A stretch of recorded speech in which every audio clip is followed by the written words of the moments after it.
di masa pandemi ini tingkat bunuh diri itu semakin meningkat. Ya, salah satunya karena faktor ekonomi juga ya. Ekonomi dan juga gini loh, kita pas mengalami pandemi ini, kita belum pernah ngalamin itu sebelumnya kan. Kita tuh nggak pernah ya di terisolasi, nggak bisa keluar lah, nggak bisa ketemu orang lah gitu. Dan di pandemi ini kita belajar bahwa ternyata benar manusia itu makhluk sosial.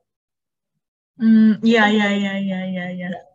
Di situ aku akhirnya paham bahwa ternyata yang disebut manusia itu makhluk sosial itu pas pandemi ini. Karena memang benar kita ketika kita terisolasi, meskipun misalnya gini, kita terisolasi meskipun dalam satu rumah itu ada 5 orang, cuma kalau misalnya kita tuh nggak klop, yang nggak bisa juga, itu bakal mengganggu kesehatan mental kita pasti gitu.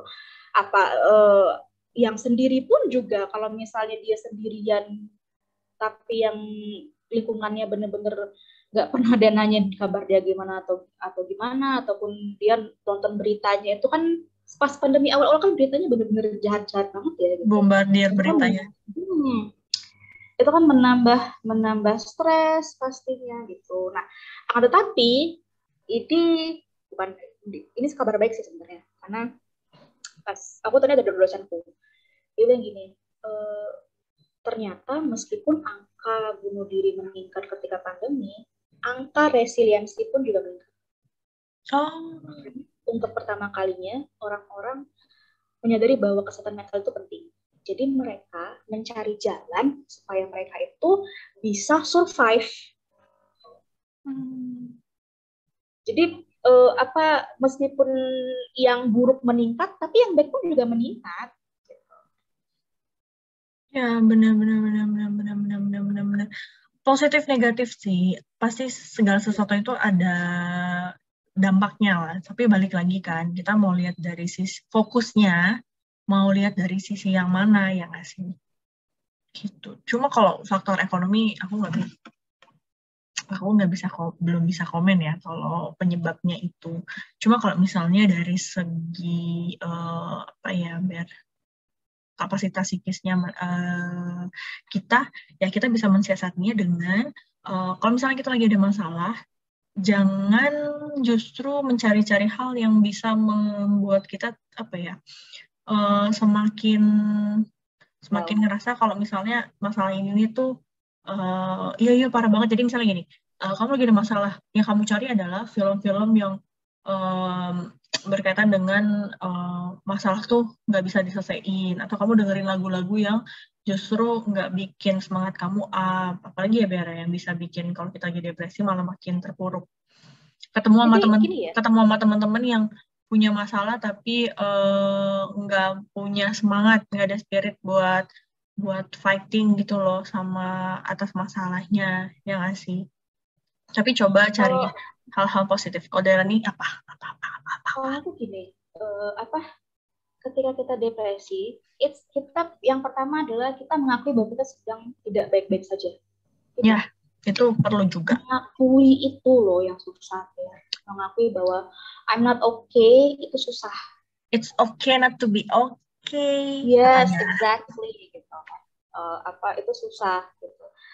Dan aku ini orang kenapa ketika mereka stres, down, depresi, mereka mencari sesuatu yang kayak film lah yang sama dengan kondisi mereka, simply because agar mereka tuh merasa mereka tuh nggak sendirian, itu aja. Iya, jadi perlu banget tahu punya teman baik yang kamu nyaman gitu loh. Kan kayak aku sama Rani itu sebenarnya tuh udah dari 2013 sampai dengan saat ini keep kontak ya kan. 9 tahun. Iya dong. Walaupun nanti tiba-tiba ada Rani sibuk apa, aku sibuk apa, tapi kita kayak berkala tuh pasti nyempetin nanya, apa kabar? Apalagi Rani rajin banget, apa kabar? Gimana kondisi kamu hari ini? Gimana?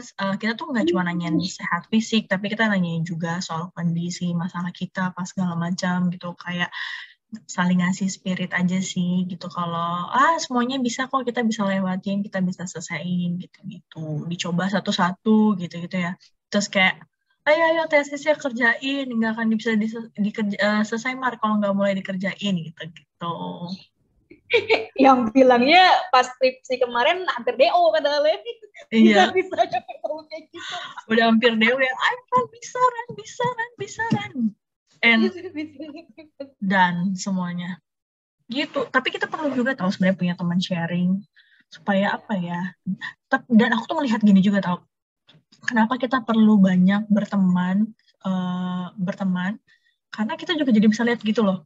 Oh ada nih si A punya masalah A. Wah masalahnya berat banget ternyata. Justru kita sendiri yang nilai. Jadi bukan orang bilang, masalah lo gak ada apa-apanya. Tapi lebih baik tuh diri kita sendiri yang bilang, oh ternyata masalah dia tuh lebih berat. Tapi dia bisa loh keluar dari masalah itu. Dia aja bisa, apalagi aku gitu. Jadi akhirnya kita menemukan motivasi-motivasi baru yang itu muncul dari diri kita sendiri. Nggak yang dimotivasiin orang. Soal biasanya nggak ngaruh. Lebih baik tuh kayak muncul dari diri kita sendiri kan. Terus kayak, si ini masalah gini, dia bisa tuh, wah dia aja bisa apalagi aku gitu. Tapi coba kalau misalnya kita punya masalah tapi kita diem, lebih milih buat di kamar, diem, nonton, dengerin lagu-lagu yang intinya tuh kayak tidak menguatkan diri gitu-gitu.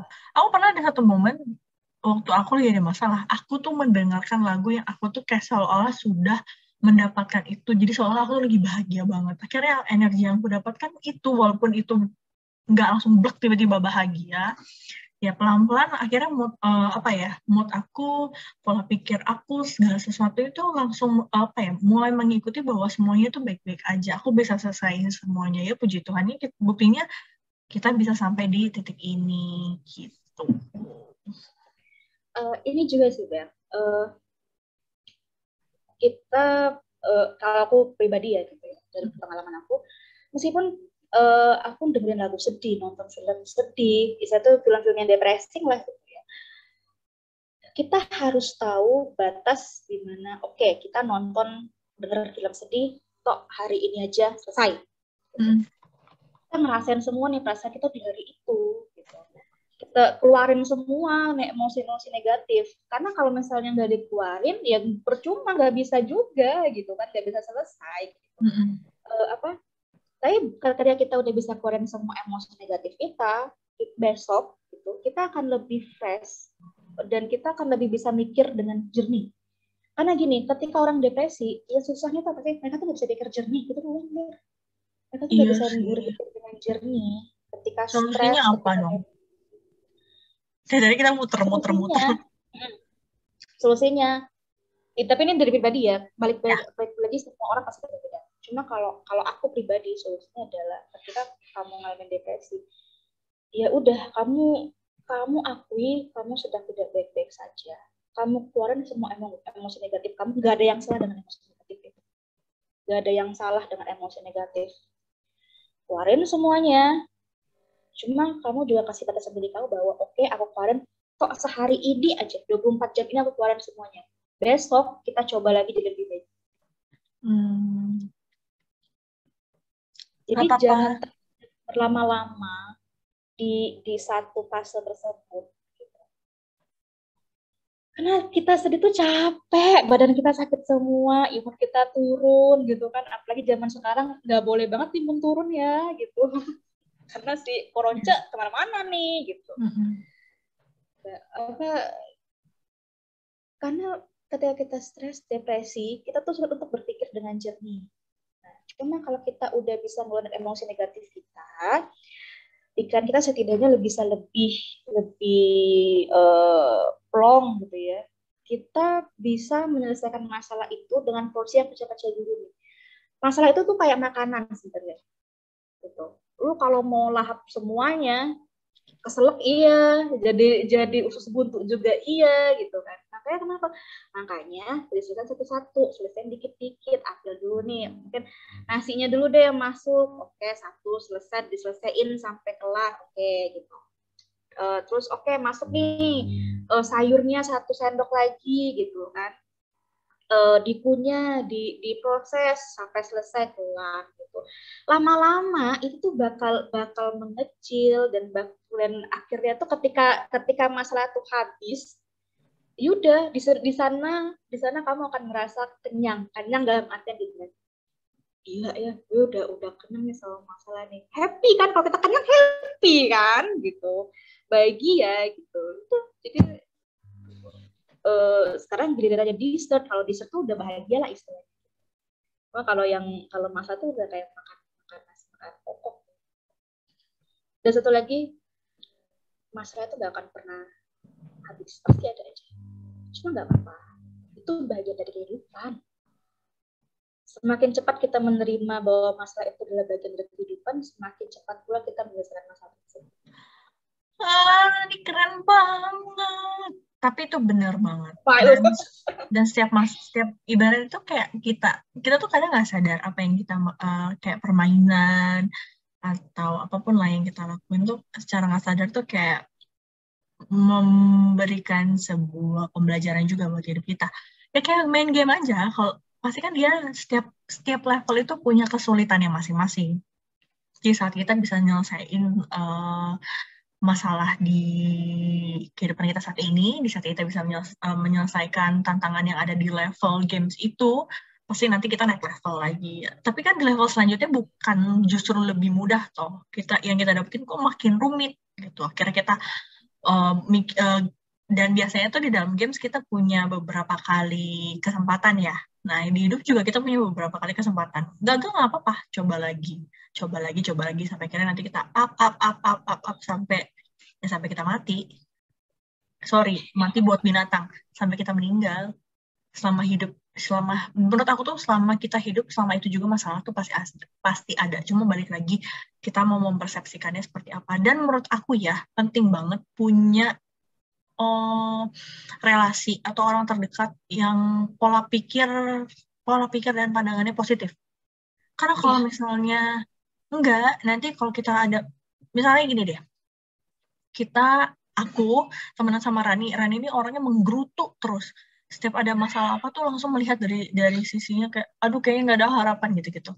Pasti aku nih yang pesimisan ketemu orang kayak Rani, udah deh, kelar. Pasti kalau ada masalah nganggapnya, kayak gue nggak bisa gitu kan. Tapi coba misalnya kayak kondisi saat ini ya, misalnya aku punya sahabat Rani selalu memotivasi keluar semuanya bisa.